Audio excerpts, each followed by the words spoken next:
বিসমিল্লাহির রহমানির রাহিম। আসসালামু আলাইকুম। সবাইকে স্বাগত জানাচ্ছি ইয়াসমিনের সুখের নীড় ইউটিউব চ্যানেলের নতুন একটি ভিডিওতে। আমি ইয়াসমিন। আজকের ভিডিওতে আপনাদের সাথে আমি শেয়ার করেছি আমার সুন্দর একটি ব্যস্ত দিনের গল্প।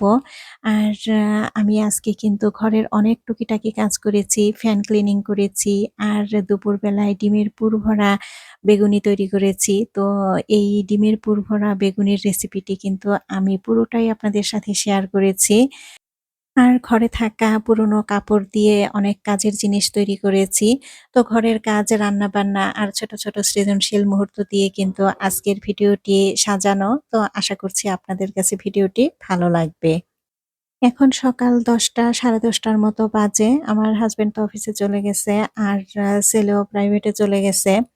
তো আমি কয়েকদিন যাবতই দেখতেছি যে আমাদের ৩ টা রুমের ফ্যানই কিন্তু অনেক বেশি ময়লা হইছে। তো এখন তো গরমের দিন ফ্যান প্রচুর চলে। এজন্য কিন্তু ফ্যান ময়লাও হয় বেশি। আর এজন্য কিন্তু দেখা যায় কয়েকদিন পরপরই ফ্যান পরিষ্কার করা হয়। এরপরও দেখা যায় অনেক বেশি ময়লা পড়ে। তো আজকে আমি ভাবছি ৩ টা ফ্যানই পরিষ্কার করব।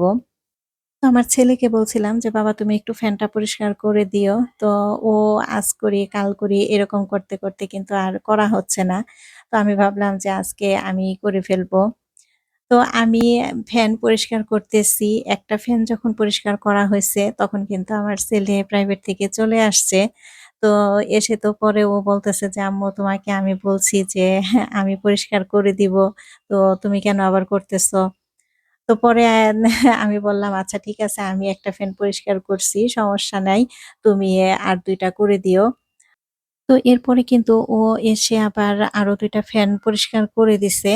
তো ও যখন পরিষ্কার করতেছে, আমি যখন ভিডিও করতেছি, ও কিন্তু বারবার না করতেছে যে, "না তুমি ভিডিও করবা না।"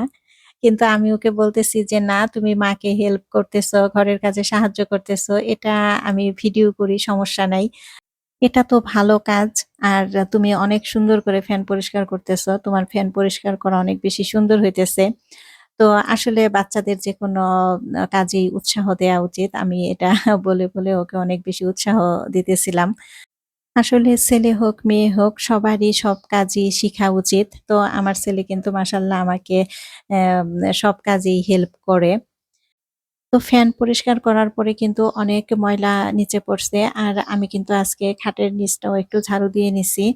তো অনেক ময়লা জমা হইছিল। তো ঘরটা এরপরে আমি সুন্দর করে কিন্তু ঝাড়ু দিয়ে নিছি। আর আজকে কিন্তু ঘর ঝাড়ু দিয়ে তারপরে ঘরটা মুছেও নিছি। কিন্তু ঘর মোছাটা আজকে আর আপনাদের সাথে আমি শেয়ার করলাম না। তো ফ্যান পরিষ্কার করে ঘর ঝাড়ু দিয়ে তারপরে ঘরের আরো টুকিটাকি কিছু কাজ করে আমি একবারে গোসল করে চলে আসছি। তো গোসল করে তারপরে কিন্তু দুপুরের রান্নাটায় চলে আসছি। তো আজকে কিন্তু দুপুরবেলা অনেক মজার একটা রেসিপি তৈরি করব। ডিমের পুর ভরা বেগুনি। তো এটা আসলে কে, কে খেয়েছেন আমি জানি না। তবে আমি অনেকদিন আগে একটা YouTube চ্যানেলে দেখছিলাম এই রেসিপিটা। তো সেখান থেকেই কিন্তু আমার শিখা। তো আমি এভাবে কিন্তু বেগুনগুলিকে কেটে নিছি। তো কিভাবে কেটে নিছি সেটা তো আপনারা দেখতেই পেলেন। এটা কিন্তু একটু মোটা, মোটা বেগুনটা। তো বেগুনের মাঝের অংশটা আমি কিন্তু গোল করে উঠিয়ে নিছি। আর মাঝের অংশটা আবার আ কুচি, কুচি করে কেটে নিতেছি। এটা আমি ডিমের সাথেও ব্যবহার করব। আবার যখন আমি এটা রান্না করব বেগুনটা তখনও ব্যবহার করব। তো এই যে এখানে কিন্তু আমি পেঁয়াজ, মরিচ এগুলি একটু ভালোভাবে লবণ দিয়ে তারপরে মেখে নিলাম। আর সাথে এই যে কুচি করা বেগুনও দিয়ে দিলাম। এখানে আমি সবগুলি বেগুন কিন্তু দেইনি। কুচি করা অল্প একটু বেগুন দিছি। আর বাকিটা আমি রান্না করার সময় ব্যবহার করব। আর এই যে এখানে ডিম, ধনেপাতা দিয়ে তারপরে একসাথে মেখে রাখলাম। আর এখন বেগুনের মধ্যে হালকা একটু হলুদ আর লবণ দিয়ে বেগুনটা আমি ভেজে নিব। প্রিয় দর্শক, আপনারা যে যেখান থেকে বসে এই মুহূর্তে আমার ভিডিওটি দেখতেছেন, আপনাদের সবার কাছে ছোট্ট একটি রিকোয়েস্ট থাকবে। প্লিজ আমার ভিডিওতে একটি লাইক দিয়ে পুরো ভিডিওটি কন্টিনিউ করবেন। আর আমার ভিডিওটি যদি ভালো লাগে তাহলে আমার চ্যানেলটি সাবস্ক্রাইব করে আমাকে নতুন, নতুন ভিডিও বানাতে উৎসাহিত করবেন। আপনাদের একটি লাইক, একটি কমেন্ট আমাকে পরবর্তী ভিডিও বানাতে অনেক বেশি উৎসাহিত করে। তো বেগুনটা কিন্তু আমি এপিঠ-ওপিঠ করে একটু ভেজে নিলাম। আর এখন বেগুনের যে ফাঁকা অংশটা সেখানে কিন্তু এই ডিমের পুরটা দিয়ে দিলাম। তো এটা কিন্তু ভাজা হবে আস্তে, আস্তে বেগুনের সাথে ডিমটাও ভাজা হয়ে যাবে। আমার এই নতুন YouTube চ্যানেলে আমি গতকালকে নতুন ভিডিও আপলোড করেছিলাম। তো আমার ১ম ভিডিওতে কিন্তু আপনারা অনেক সুন্দর, সুন্দর কমেন্ট করেছেন। আর আপনাদের এই কমেন্টগুলি পেয়ে কিন্তু আমি পরবর্তীতে আরো ভিডিও মেক করার অনেক বেশি উৎসাহ পাইছি। তো আপনাদের অসংখ্য, অসংখ্য ধন্যবাদ আমাকে এতটা ভালোবাসা দেয়ার জন্য। তো আমি আশা করব সবসময় আপনারা এভাবেই আমাকে সাপোর্ট করবেন, এভাবেই আমাকে ভালোবাসবেন। আর আমার ভিডিওগুলি দেখে সুন্দর, সুন্দর কমেন্টস করবেন, লাইক দিবেন। তো এখানে কিন্তু আমি বেগুনটা ভেজে তারপরে উঠিয়ে রাখলাম। আর এখন আমি বেগুনটা রান্না করে নিব। আর রান্নার জন্য এখানে এই যে পেঁয়াজ ভেজে নিলাম তেলের মধ্যে। আর এই যে বাকি যেই বেগুনটা ছিল কুচি করা, সেই বেগুনটাও কিন্তু এখানে দিয়ে দিলাম। আর এখানে হলুদের গুঁড়া, মরিচের গুঁড়া, ধনিয়ার গুঁড়া, একটু আদা রসুনের পেস্ট, লবণ সবকিছু দিয়ে তারপরে এখন ভালোভাবে মসলাটা পেঁয়াজের সাথে কষিয়ে নিব। আমি কিন্তু এই বেগুনের রেসিপিটা প্রায় সময়ই বাসায় করি। কারণ এই বেগুনের রেসিপিটা আমাদের সবার কাছে অনেক বেশি ভালো লাগে। আমার ছেলের তো ভীষণ পছন্দ। তো এখন সামান্য একটু চিনি আর টমেটো সস দিয়ে দিলাম। আসলে বেগুন ফ্রাই করে খাই আমরা, তারপরে তরকারির সাথে খাই বা অনেকভাবেই খাই। কিন্তু এভাবে একবার ট্রাই করে দেখবেন আপনারা অনেক বেশি ভালো লাগে। আর এই বেগুনটা না পোলাওয়ের সাথে, তারপরে পরোটার সাথে, ভাতের সাথে সবকিছুর সাথেই ভালো লাগে। খিচুড়ির সাথে। আমি যেইদিন এই বেগুনের রেসিপিটা করি, তো দেখা যায় যে সেদিন কিন্তু আমার অন্য কোনো আইটেম না করলেও চলে। দেখা যায় এই একটা আইটেম দিয়েই কিন্তু সবারই খাওয়া হয়ে যায়। এতটাই পছন্দ করে সবাই। তো এখন এই যে ধনেপাতা দিয়ে দিলাম উপর থেকে। তো অনেক বেশি লোভনীয় কিন্তু এই বেগুনের রেসিপিটা। তো আপনারা যারা এভাবে বেগুন খান নাই, একবার এভাবে খেয়ে দেখবেন, অনেক বেশি ভালো লাগবে। তো আমার কিন্তু রান্নাটা শেষ। এখন আমি একটা বাটিতে নিয়ে নিতেছি। আসলে প্রতিদিন একই ধরনের খাবার খেতে, খেতে কিন্তু অনেক সময় আমাদের মুখের রুচিটা কমে যায়। তাই যখন আসলে রুচি কমে যায় তখন কিন্তু একটু ভিন্ন স্বাদের বা নতুন ধরনের রেসিপি তৈরি করলে খাবারের প্রতি একটা আগ্রহ বাড়ে। আর পরিবারের সবাই কিন্তু সেই জিনিসটা দেখা যায় মজা করে খেয়েও নেয়। আর পরিবারের সবাই যখন একটা জিনিস মজা করে খায়, তখন কিন্তু আসলে আমাদের গৃহিণীদের আনন্দের কোনো সীমা থাকে না। তো আসলে আমার মনে হয় সব গৃহিণীদের ক্ষেত্রেই এটা। তো আমিও তো তার ব্যতিক্রম না। আমার কিন্তু খুব ভালো লাগে যখন আমি কোনো কিছু রান্না করি, যখন সবাই এটা মজা করে খায়, তখন আমার আসলে অনেক, অনেক বেশি ভালো লাগে। আমাদের বাসায় তো দেখা যায় কোনো মেহমান যদি আসে তাহলে কিন্তু আমি এই রেসিপিটা করি। আর আমি যতবারই করছি ততবারই কিন্তু যার জন্যই করছি সেই কিন্তু খেয়ে অনেক বেশি প্রশংসা করছে। তো এরপরে কিন্তু আমরা মা-ছেলে ২ জনেই খেয়ে নিছি। আর আমার ছেলের তো ভীষণ পছন্দ হইছে এই রেসিপিটা। তো যাই হোক এরপরে খাওয়া-দাওয়ার পরে আর কোনো ভিডিও করি নাই। এখন হচ্ছে আসরের নামাজের আগ মুহূর্ত আরকি। চালটা বেটে তারপরে আমি কিন্তু নামাজ পড়ে নিছিলাম।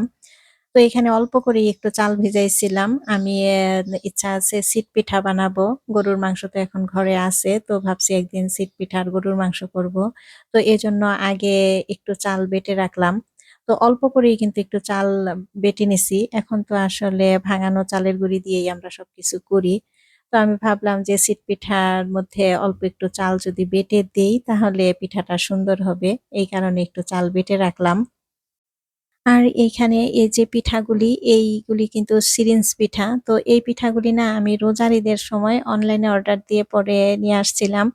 তো তখন সেই রোজার ঈদের সময় ভাজছিলাম। এরপরে কিন্তু আর ভাজা হয় নাই। আর এই কোরবানির ঈদের সময় তো গ্রামের বাড়িতেই চলে গিয়েছিলাম। তখন আর ভাজা হয় নাই। তো আজকে ভাবলাম যে আজকে কয়েকটা ভাজি, বিকালবেলা দেখা যাবে নাস্তার সময় খাওয়া যাবে। তো পিঠা ভাজতে, ভাজতে আমার গত ভিডিওতে আমার এক প্রিয় মিষ্টি আপু কমেন্ট করেছিলেন। সেই কমেন্টটা হচ্ছে টোনাটুনির সংসার আইডি থেকে আপু কমেন্ট করেছিলেন। "আসসালামু আলাইকুম আপু।" "ওয়ালাইকুম আসসালাম আপু। আপু কেমন আছো?" "আলহামদুলিল্লাহ আপু ভালো আছি।" আপু, তোমার নতুন চ্যানেলের ১ম ভিডিওতে আমি ১ম হলাম।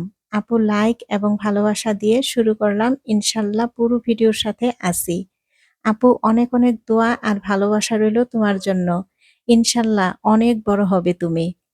তো আপু, তোমাকে অনেক অনেক ধন্যবাদ। তোমার এত সুন্দর মন্তব্য আর দোয়া আমাকে কিন্তু পরবর্তীতে ভিডিও বানাতে অনেক বেশি উৎসাহিত করছে।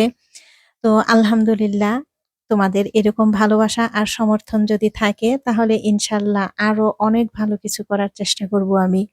আমার আর আমার পরিবারের জন্য দোয়া করো। আর তোমার আর তোমার পরিবারের জন্য রইলো অনেক অনেক দোয়া আর ভালোবাসা। তো এখন আমার আরো একটা মিষ্টি আপুর কমেন্ট পড়ে নিচ্ছি। জুইস নেকা বি ব্লগ আইডি থেকে আপু কমেন্ট করেছিলেন, টিস্যু গুছিয়ে নিলে, ডিম পরিষ্কার করে নিলে, বেড গুছিয়ে নিলে, মুরগির ছোট আলু দিয়ে রান্না করে নিলে, রুটি বানিয়ে নিলে, খেয়ে নিলে, বাসন ধুয়ে নিলে, আম লিচু গুছিয়ে নিলে, লিচু খেলে, মাছ ধুয়ে পরিষ্কার করে নিলে, পুঁই শাক, লতি, কচু শাক রান্না করে নিলে, দুপুরের খাবার খেয়ে নিলে, কাপড় গুছিয়ে নিলে। তোমার পুরনো চ্যানেলের নাম কি আপু? আমের মোরব্বা দিয়ে রুটি খেতে দিলে ছেলেকে। তোমার ছাদ বাগান দেখলাম। সব মিলিয়ে খুব ভালো লাগলো। অনেক অনেক দোয়া ও শুভকামনা রইলো তোমার জন্য আর তোমার পরিবারের জন্য। তো প্রিয় আপু, তোমাকে অসংখ্য অসংখ্য ধন্যবাদ। তুমি আমার ভিডিওতে এত সুন্দর করে একটি কমেন্ট করেছো আর আমার ভিডিওটি তুমি এত মনোযোগ সহকারে দেখেছো সেজন্য। আর আপু, তুমি জানতে চেয়েছো যে আমার পুরনো চ্যানেলের নাম কি ছিল। তো আপু, আমি তোমাকে রিপ্লাইতে বলে দিছি, আবার এখন ভিডিওর মাধ্যমেও বলে দিচ্ছি। আমার পুরনো চ্যানেলের নাম ছিল ভুবনস মম। তো আপু, তুমি এভাবেই সবসময় আমার পাশে থেকো। আমাকে উৎসাহ দিও কমেন্ট করে, লাইক দিয়ে আমার ভিডিওতে। তো আপু, তোমার জন্য আর তোমার পরিবারের জন্য রইলো আমার মন থেকে অনেক অনেক দোয়া আর ভালোবাসা। তো আমার মিষ্টি আপুদের কমেন্ট পড়তে, পড়তে এদিকে আমি কিন্তু পিঠা ভেজে নিয়েছিলাম। আর পিঠা ভাজার পরে কিন্তু পিঠা খাওয়াও হয়ে গেছে অনেকগুলা। তো পরে লাস্টে এই কয়েকটা পিঠা ছিল। তো সেই পিঠাটাই আমি এখন কন্টেনারে রেখে দিলাম। কারণ এই পিঠা তো আবার বেশিক্ষণ বাহিরে থাকলে দেখা যাবে টেনায় যাবে। তখন আর কিন্তু খেতে ভালো লাগবে না। তো পরে কিন্তু আমিও আবার একটা পিঠা খেয়ে নিছিলাম। এই পিঠাটা না আসলে আমার কাছে খেতে কিন্তু অনেক বেশি ভালো লাগে। মচমচে তো একেবারে, এজন্য বেশি ভালো লাগে। তো আমিও কিন্তু একটা পিঠা নাস্তা করে নিলাম। তো এখন হচ্ছে সন্ধ্যার পরে মাগরিবের নামাজ পড়ে তারপরে একটু মেশিনে বসলাম। ছেলে পড়তে বসছে। তো আমি ভাবলাম আমি একটু কাজ করি। তো আমার কিছু পুরনো কাপড় ছিল। তো এটা একটা জামা ছিল। তো সেই জামাটা নষ্ট হয়ে গেছে। তো জামার তো আর সব অংশ নষ্ট হয়নি। যে অংশটা ভালো ছিল সেটা কেটে তারপরে এভাবে ভাঁজ করে এখন রান্নাঘরের জন্য আমি লুসনি বানিয়ে নিবো। আর এটা বানানো তো একেবারেই সহজ। শুধু চারিপাশে একটা সেলাই দিলেই হয়ে যায়। তো আমি আবার মাঝখানেও একটা সেলাই দিয়ে নিছি। তো আমি যেহেতু টুকিটাকি সেলাই কাজ করি, তো অনেক সময়ই দেখা যায় টুকরো কাপড় থেকে যায় বা পুরনো কাপড় এগুলি না আসলে ঘরে জমা থাকলে দেখা যায় একটা বিরক্ত লাগে। তো এইসব কাপড়গুলি দেখা যায় আমি প্রায় সময়ই অনেক কিছু বানিয়েই কাজে লাগিয়ে ফেলি। আর এই পুরনো কাপড়গুলি ব্যবহার করে আমি কিন্তু সংসারের অনেক কিছুই বানাই। তো এতে করে দেখা যায় আমার সংসারে খুব আহামরি একটা সেভিংস না হলেও অল্প টাকা সেভিংস হলেও কিন্তু হয়। তো দেখা যায় যে এসব লুসনি যদি আমি বাজারে কিনতে চাই তাহলে তো আমাকে টাকা দিয়েই কিনতে হবে, তাই না? তো আমি কিন্তু পুরনো কাপড় ব্যবহার করি এরকম সুন্দর করে ঘরে বানিয়ে নেই। তো আমার এতে করে দেখা যায় পুরনো কাপড়গুলিও কাজে লেগে যায়। তো আমি দেখা যায় কি কিছুদিন পরপরই কয়েকটা বানিয়ে নেই। এরপরে কিছুদিন ইউজ করি। আবার যদি যখনই নষ্ট হয়ে যায় তখনই আবার বানিয়ে নেই। আজকে আর বেশি বানাবো না। আজকে ২ টাই বানাইছি। আর আজকে আবার আমি কিছুদিন আগে বিছানার চাদর বানিয়েছিলাম। তো সেই বিছানার চাদরের থেকে না কিছু টুকরো কাপড় রয়ে গেছে। তো সেই টুকরো কাপড়গুলি দিয়ে ভাবছি যে বড় করে একটা তার বানাবো। যাতে কাপড় রোদে দিতে পারি। ঘরে দেখা যায় এখন কিন্তু প্রায় সময়ই কাপড় দিতে হয়। কারণ এখন যেহেতু বৃষ্টি বাদলের দিন দেখা যায় বারান্দায়ও অনেক সময় কাপড় ভিজে যায়।